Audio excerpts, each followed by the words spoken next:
Përshëndetje, ku jemi këtu me parashikimin e datës 14, një ditë e veçantë. Me këtë ditën e veçantë, se kemi një ditë që lidhet shumë me dashurinë, pra dita e të dashurëve, po dhe me qëse unë jam i dashurur shumë me kamën, dashuria dhe studios, që neve do flasim këtu, do i flasim parashikimet e ditore që do t'i kemi këtu.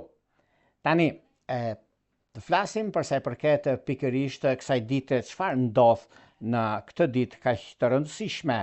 Përsa i përket datës 14. Çfarë ndodh me datën 14?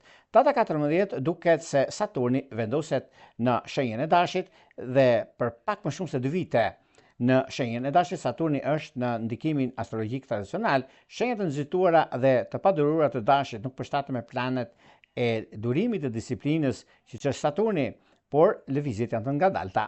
Në shenjën e Dashit Saturni përpiqet sfidat. Saturni në Dash nuk ndihet rehat dhe nuk bën gjëra në mënyrë të lehtë, veçanërisht duke pasur parasysh vështirësitë që kanë të bëjnë në këtë aspekt. Gjithashtu ka të bëjnë dhe me disiplinën, gjithashtu edhe me ndryshimin. Pozicioni i ri ndikon në shenjat impulsive, siç është Dashi, Gaforja, Peshorja dhe Briciapi, ose ata që kanë ascendente në këto shenja. Por para se të fillojmë me parashikimin e 12 shenjave zodiakale, le të hedhim një sy hartës astrologjike, pra busullës astrologjike, çfarë na merr neve dëshirojmë dhe kërkojmë prej saj. Ja ku e kemi hartën këtu, pra shikojmë hartën. Kemi këtu direkt po të vini re se si funksionon.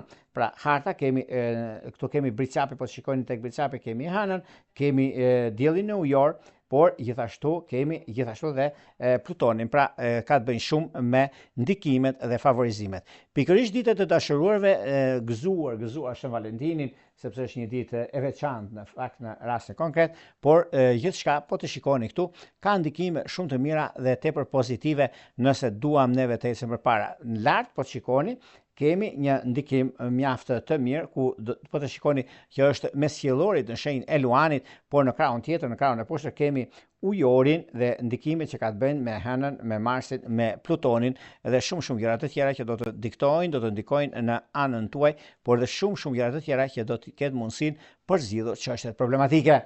Tani, pa humbur kohë, do